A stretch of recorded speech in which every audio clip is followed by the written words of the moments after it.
उन्हाळ्याच्या सुट्टीत गावी जायचं आणि खूप मजा मस्ती करायची हा आपल्या सर्वांचाच आवडता छंद माझाही होता. असंच एकदा गावी असताना रात्री जेवण आवरून अंगणात सर्व भावंड बसलो होते. सर्वांनीच आजीला गावाकडचे भूतांचे किस्से घटना सांग म्हणून तगादा लावलेला. तशी माझ्या आजीने आम्हा भावंडांनाही सत्य घटना सांगितली. जो किस्सा आठवूनही आजही अंगावर शहारा येतो. आजोबांचं वय साधारणतः 30 ते 32 वर्ष असेल. त्यावेळची गावे खूप मागासलेली होती. वाहतुकीचं कोणतेही साधन नसल्याने प्रवास पायीच व्हायचा. मग तो प्रवास कितीही लांबचा असला तरीही.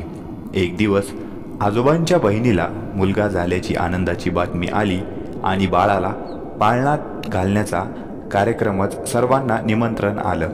सांगितलेल्या दिवशी माझे आजोबा, चौघे भाऊ, सर्वांच्या बायका, मुले असे सर्वजण निघाले.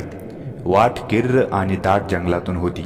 जंगली श्वापदांची भीती असल्याने पुरुष आणि स्त्रिया असे सर्वांकडे धारदार लांबलचक कोयते ठरलेलेच.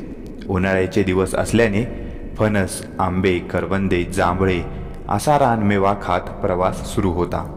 गावापासून काही अंतर पुढे गेले तोवर समोरच्या पायवाटेने गावचे गुरव येताना दिसले. आजोबा काही बोलायच्या आत गुरव म्हणाले, "काय ग लक्षा?" लक्षा म्हणजे आजोबांचे नाव लक्ष्मण. बहिणीला पोरग झालं वय. म्या बी विचारलंय म्हणून सांग तिला. आणि शिस्तीनं जावा.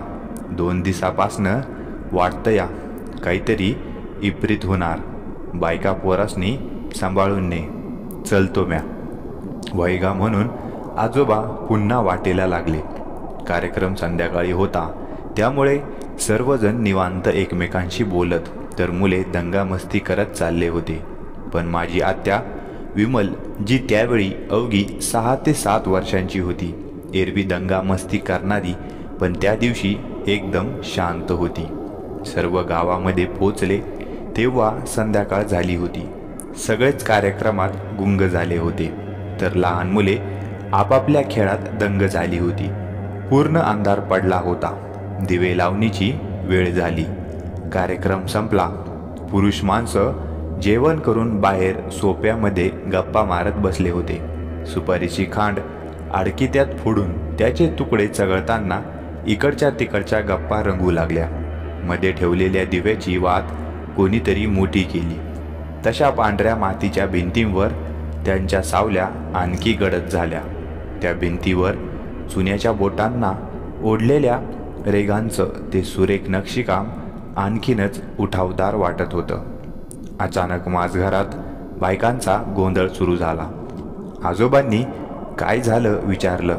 तशी माझी आजी म्हणाली, "हिमल कुठं दिसना." हिमल म्हणजे विमल, माझी आत्या. आजोबा म्हणाले, "बघा, इकडंच कुठंतरी कुणाच्या तरी घरात असेल ती पोर." समधीकडं बघितलं, कुठं बी नाही. बोलता बोलता आजीच्या डोळ्यात पाणी आलं. आजोबा एकदम चिडले. "रडाया काय झालं? कोण मेले वय? म्या बघून येतो." एवढं बोलून ताडकन उठले आणि हातात काठी घेऊन बाहेर पडले. पाठोपाठ त्यांचे भाऊ आणि दाजीही निघाले. पूर्ण गावात शोधलं. आजूबाजूचा परिसर पिंजून काढला. घराघरात विचारलं, पण काहीच पत्ता लागत नव्हता. सगळे रिकाम्या हाती परतले तसे आजीला आणखीनच रडू कोसळले. रात्र पुढे सरकत होती तशी आता आजोबांना देखील काळजी वाटू लागली. बायकांचं मुसमुसणं सुरू झालं. लहान मुलं आपापल्या आईच्या पदराखाली शिरली. कळती मुलं भिंतीकडेला उभी थोरा मोठ्यांच्या तोंडाकडं आशेने पाहत होती. एका हाताने पदर सावरत आजी बाहेरच्या सोप्यात आली आणि भरलेल्या डोळ्यांनी म्हणाली, "काहीतरी विपरीत झालं नसल नवं? देवळात जाऊन देवी मोर कौल लावून तरी विचारा."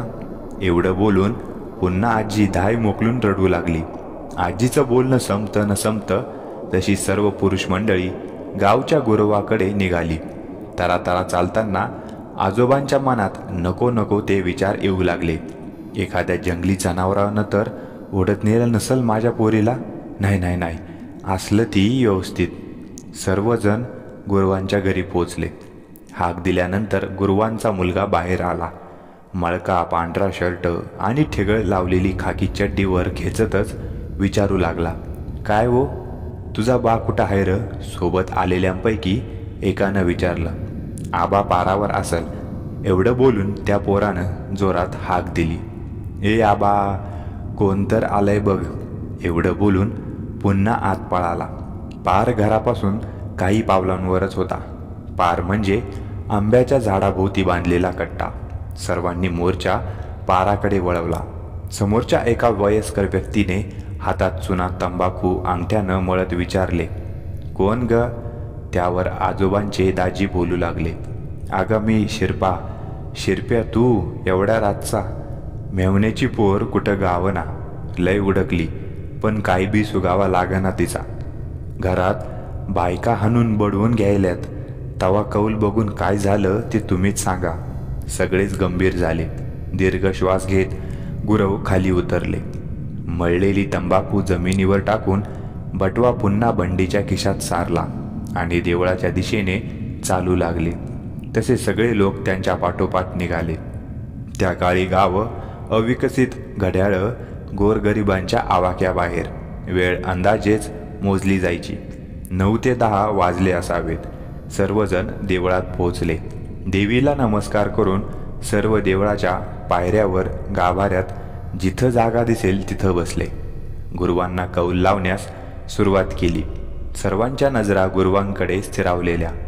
गुरव काहीतरी मंत्र पुटपुटत होते. काही वेळानंतर गुरुवांचा चेहरा गंभीर झाला. ते पाहून आजोबाकडे पाहून म्हणाले, पाहुणं, काळजावर दगड ठेवून ऐका आणि धीर सोडू नका.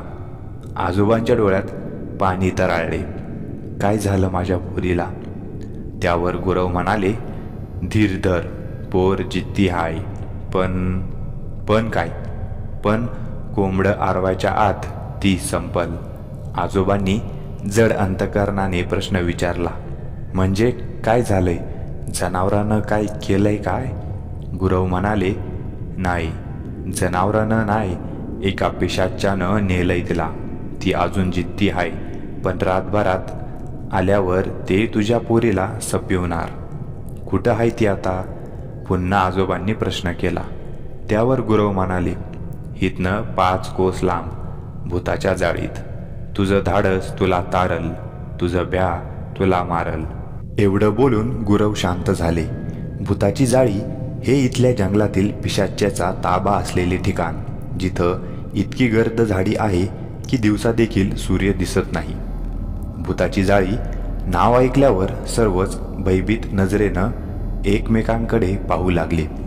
काय करावं कोणालाच समजत नव्हतं. तिथं जाणं म्हणजे मरणाच्या दाढेत स्वतःहून जाणं. रात्र पुढे सरकत होती. सगळे आपापसात कुजबुजत होते. तेवढ्यात आजोबा ताडकन उठून उभे राहिले. कोण येणार माझ्या संग? थोरला भाऊ बोलतोय म्हणजे चौघे भाऊ पण उठले.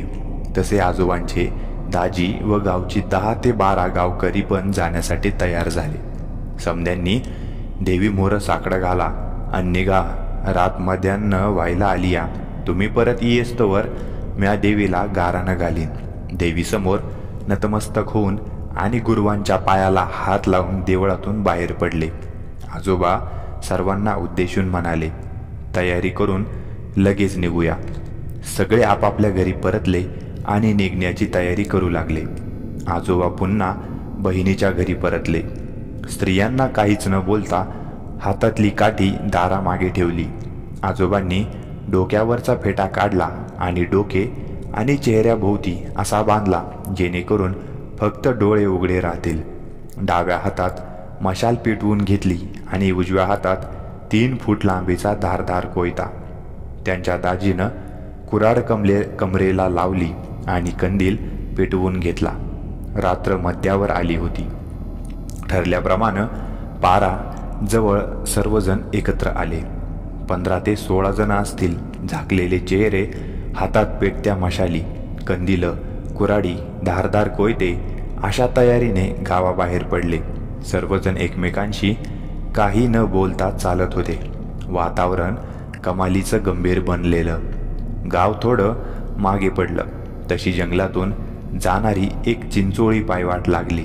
आजूबाजूला दाट गर्द झाडी, मध्यरात्रीची नीरव शांतता, प्रत्येकाच्या पायातील चामड्याच्या कोल्हापुरी चपलाचा कर्र कर्र असा येणारा आवाज, रातकिड्यांच्या किर्र आवाजाने भेदत चाललेली शांतता आणि रात्रीच्या त्या भयान काळोखाला मागे सरकायला भाग पाडणाऱ्या पेटत्या मशाली घेऊन त्या घनदाट जंगलात शिरणारे ते लोक. सर्व काही एखाद्या मिलिटरी रेस्क्यू ऑपरेशनसारखं सुरू होतं. सर्व डोंगराच्या माथ्यावर पोचले. मध्यरात्री निरभ्र आकाशातलं ते टपोर चांदणं आणि नदीकाठचा काजव्यांनी एकदम उजळून निघणारा परिसर, रात्रीच्या भीषणतेची तीच सौंदर्य खुलून दिसत होतं. गाव आता खूप मागे राहिलं. डोंगराचा चढ उतार सुरू झाला. काही अंतर पुढे येताच यांच्यातला एक जण एकदम थांबला. थांबा, कसला तरी आवाज येतोय. सर्व जागेवर थांबले. वय, कोणीतरी हाक देतंय. शिरपा, कोणीतरी मदत मागतंय. सर्व जागेवरच थांबले आणि आवाजाची चाहूल घेऊ लागले. खरोखरच आवाज येत होता. कोणीतरी कणत असावं असा आवाज होता. सर्वजण शांतपणे कान लावून ऐकू लागले, पण आवाजाची दिशा समजत नव्हती. हळूहळू ते शब्द स्पष्ट होऊ लागले. आगा ए, मला वाचू की ग, म्या हित हाय. कणत कणत तो आवाज पुन्हा घुमला. तसे सर्वच चक्रावले. तेवढ्यात आजोबांचे दाजी म्हणाले, कुणी बी जागचं हलू नका. ह्यो चकवा आहे. आपली वाट धरा, नाहीतर ह्यो आपल्याला रातभर हितच फिरविल. सर्व पुन्हा चालू लागले, पण तो आवाज त्यांच्या पाठोपाठ येतच होता. ए यार, मला वाचव की र. आवाज मागून येतच होता, पण त्याकडे लक्ष न देता सगळे चालत होते. चालण्याचा वेग वाढला तसा तो आवाज मागे पडू लागला. आता समोर काही अंतरावरच भूताच्या जाळीची हद्द सुरू होत होती. तेच एका आवाजानं प्रत्येकाच्या अंगावर काटा उभा राहिला. ए, हिथं वाचलास रे, पण तिथं नाही वाचणार. मागून आलेल्या या जोराच्या किंकाळीने सर्वच हादरून गेले. एकमेकांकडं भयभीत नजरेनं पाहत एक एक पाऊल पुढं सरकू लागले. पिशाच्यची हद्द सुरू झाली. गर्द झाडी, काटेरी झुडपे अशा या भूताच्या जाळीत सर्वजण पोहोचले. गुरुवांनी सांगितलेली जागा आली होती. मशालीच्या प्रकाशात आता मुलीचा शोध सुरू झाला. काटेरी झुडपात कधी एखाद्या घुबडाचं घरटं दिसायचं, तर कधी झुडपातून एखादा विषारी साप सळसळ करीत वाटेतून बाजूच्या झुडपात शिरायचा. कोल्ह्या लांडग्यांचे चकाकणारे डोळे काळजाचं पाणी करायचे. वाट काढत ते आता बरेच आत आले होते. तेवढ्यात त्यांना कसला तरी आवाज येऊ लागला. एखाद्या हिंस्त्र श्वापदाचं आपल्या शिकारीवर झडप घालण्याआधीचं गुरगुरण्याचा आवाज. सर्वच थरारले. हातातली हत्यारे आणि मशाली पुढे करून करवंदाची काटेरी झुडपे कापत वाट करत सर्व त्या आवाजाच्या दिशेने जाऊ लागले. घरघरणारा तो आवाज आता वाढू लागला आणि एकदम सगळं वातावरण शांत झालं. घरघरणारा तो आवाज अचानक बंद झाला. तसे सगळेच आपापल्या जागेवर तसेच थांबले. तोवर एका मुलीच्या रडण्याचा आवाज येऊ लागला. ती विव्हळतच बोलू लागली, बाबा कुठं आहेस ग? म्या इथं हाय, मला इथनं ने की बाबा. ती रडत होती. आजोबांनी आपल्या मुलीचा आवाज ओळखला. त्यांच्या डोळ्यात पाणीच आले, पण काही न बोलता ते आवाजाच्या दिशेने पुढे निघाले. आता आवाज खूप जवळून येत होता. ए बाबा, आलायस वय ग? एवढं बोलून ती गप्प झाली. पुन्हा वातावरण शांत झालं. ती त्यांच्या जवळच कुठेतरी होती. सगळे मशालीच्या पिवळ्या तांबूस प्रकाशात ती कुठे दिसते का ते पाहू लागले. इतक्यात आजोबांची नजर समोर उभ्या असलेल्या जांभळीच्या झाडावर गेली आणि त्यांच्या सर्व अंगावर काटा आला. आजोबांना दरदरून घाम फुटलेला. त्यांची नजर एका ठिकाणी स्थिरावलेली. सर्वांची नजर त्या झाडाकडे गेली. गर्द काटेरी झुडपात ते जांभळीचे झाड झाडाच्या एका फांदीवर बसली होती. एकसारखं पायांना झोके देत ती एका हाताने झाडाच्या फांदीला नाख्यांनी हळुवारपणे ओरबडत होती. विस्कटलेल्या केसांनी चेहरा पूर्ण झाकला होता. ती आपल्या स्तंत्रीत खाली मान घालून एकसारखी डुलत होती. तिच्या आवाजातील घरघर अगदी स्पष्ट ऐकू येत होती. धडधडत्या काळजानं आजोबा तिच्याकडे पाहत म्हणाले, "पोरी, खाली उतर, आम्ही तुला न्याया आलोय." आजोबांचे शब्द ऐकताच ती एकदम शांत झाली. पाय हलवणे बंद करून काही क्षण तशीच बसली. फक्त झाडावर नखांचं ओरखडे सुरू होते. संथपणे सगळे तिच्या दिशेने चालू लागले. तशी ती जोराने किंकाळली, "ए, थांबा तिथंच." अचानक तिचा आवाज घोगरा झाला. सगळे थबकले.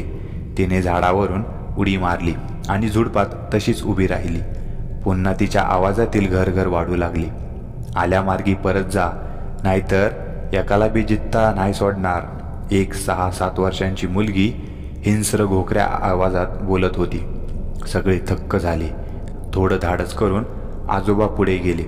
मशालीचा प्रकाश पाडून पाहिलं आणि काळजात चर्रकन झालं. आपली मुलगी समोरच्या झुडपात अवघ्या 15-20 फूट अंतरावर उभी होती. काटेरी झुडपामुळे अंगावर काही जखमा झालेल्या. अंगातला फ्रॉक थोडा फाटला होता. लाल रक्ताळलेल्या डोळ्यांनी ती पाहत होती. काय करावं कोणालाच सुचत नव्हतं. आजोबा पुढं जाणार इतक्यात ती दात ओठ खात रागात बोलू लागली, "ए, तू हिला न्यायला आलास, माझ्या तोंडातला घास काढून नेणार वैर ई." एवढं बोलून तिनं बोंब ठोकली. जांभळीचं झाड दोन्ही हातांनी गदागदा हलवू लागले. सर्वांची भीतीनं गाळण उडाली. पाय जमिनीत रुतल्यासारखा जो तो समोरचं ते भीषण दृश्य पाहत होता. जोरात ओरडत एक हात तोंडावर बडवत होती, तर दुसऱ्या हाताने गदागदा झाड हलवत होती. 6-7 वर्षांची मुलगी 1-2 फुटांचा घेर असलेलं झाड एका हातानं हलवत होती आणि हेलकाव घेणारं ते झाड पाहून सगळ्यांची बोबडीच वळली. समोरचं भीषण दृश्य पाहून सगळेच थरारले. गर्भगळीत होऊन फक्त एकमेकांकडे पाहत होते. आजोबांनी आपल्या हातातला कोयता कमरेला अडकवला आणि सगळ्यांना आपल्या मागे येण्यास खुणावलं. आजोबा तिच्या जवळ पोचले. झाडाला गच्च पकडलेला तिचा दंड पकडला तशी ती थांबली. ओरडणं किंचाळणं सारं काही शांत झालं. तिचा दंड पकडून तिला त्या झुडपातून बाहेर ओढण्याचा प्रयत्न करू लागले. तसं तिनं झटकन आपली मान वळवली आणि रक्ताळलेल्या डोळ्यांनी त्यांच्याकडे पाहिलं. केसांनी झाकलेल्या जखमी चेहऱ्यावरून रक्त येत होतं. स्वतःचा मरण स्वतः पाहावं तसे सर्व थरारले. तिने जोराचा हिसडा मारून हात झटकला आणि जमिनीवर बसून झाडाखालच्या एका दगडावर आपलं डोकं आपटू लागली. सर्वच घाबरले. आजोबा सगळ्यांकडे पाहून म्हणाले, "समद्यांनी हत्यारं कमरेला लावा. एका हातात पलिता म्हणजेच मशाल धरा. समद्यांनी जोर लावून हिला यातनं बाहेर वाढायची आणि झटक्यात मागं परतायचं." सगळे तयार झाले. ती अजूनही त्या दगडावर डोकं तसंच आपटत होती. जखमी होऊन डोक्यातून रक्त वाहत होतं. आजोबांनी मन घट्ट केलं. हळूच तिच्या मागे आले. तिचा हात पकडला. तशी तिनं आपली मान गर्रकन वळवली आणि हसू लागली. पेटत्या मशालीच्या लाल तांबड्या प्रकाशात तिचा चेहरा अधिकच भीषण वाटत होता. कपाळाखाली जखमेतून येणारं रक्त तिच्या पूर्ण चेहऱ्यावर पसरलेलं. तिचं भयान हास्य काळजाचा थरकाप उडवत होतं. आजोबांनी जोरात तिला बाहेर ओढायला सुरुवात केली. तसे सोबतच्या लोकांनीही तिला खेचायला ताकद लावली. तशी ती जोरात किंचाळली, "तुमचं मरण तुम्हासनी हित घेऊन आलाय." डोळे विस्पारून सर्वांकडे पाहू लागली, जशी ती एकाला कच्चा खाऊन टाकेल. झटकन तिनं मागे एका हातानं ते झाड पकडलं आणि या सर्वांना आत खेचू लागली. तसे ते सर्वजण तिच्याकडे ओढले जाऊ लागले. एक लहान मुलगी 15 ते 16 पुरुषांना भारी पडत होती, पण हे सर्व पिशाच्य करत होतं. आजोबांनी अंगातली सारी शक्ती एकटवली. तिच्या रक्ताळलेल्या डोळ्यात डोळे घातले आणि ओरडले, "ए सैताना, काय वाटतं तुला? तू माझ्या पोरीचं लचकं तोडून खायला म्या पैदा केलंय वय तिला? हे चामुंडा देवी, धाव ग धाव." आजोबांच्या आवाजानं सारं गगन भेदलं. तोंडावर बांधलेला फेटा काढून तिच्या चेहऱ्यावर टाकला आणि झटकन तिचा दंड पकडला. एखादी शक्ती अंगात संचारावी तसा सगळ्यांनी जोर लावला आणि एका झटक्यात तिला बाहेर खेचलं. ती किंचाळू लागली. हात झटकून पळायचा प्रयत्न करत होती, पण आता ते शक्य नव्हतं. सर्व गावच्या दिशेने धावत सुटले आणि मागं पडत चाललेल्या भूताच्या जाळीतून गगनभेदी किंकाळ्यांनी सारं जंगल हादरून जाऊ लागलं. सर्वांचंच काळीज भीतीनं धडधडत होतं. पण आता गावचा रस्ता दिसू लागलेला. आजोबा सर्वांना म्हणाले, कुणी बी मागं बघू नका. कोंबडं आरवायला थोडाच येळ राहिलाय. इथनं बाहेर पडा लवकर. हातातली मशाल धरून गावाच्या दिशेने निघाले. त्या रात्री पहाटे सर्व परतले ते गावच्या हद्दीत आले आणि कोंबडे आरवले. सगळेजण तसेच धावत देवळात पोहोचले. गुरव अजून देवीसमोर बसून मंत्र पुटपुटत होते. आजोबांनी आपल्या मुलीला देवीसमोर ठेवली. तसेच सर्वांनीच देवीपुढं लोटांगण घातलं. तिचं ओरडणं किंचाळणं सारं काही थांबलेलं. गुरव शांतपणे म्हणाले, तुझी मुलगी गावात आलीच नव्हती. तिला त्या पिशाच्याने जंगलातूनच आपल्यासोबत नेलं होतं. आजोबांनी आपल्या मुलीच्या तोंडाभोवती गुंडाळलेला तो फेटा काढला. ती डोळे बंद करून पडली होती, शांत स्थिर.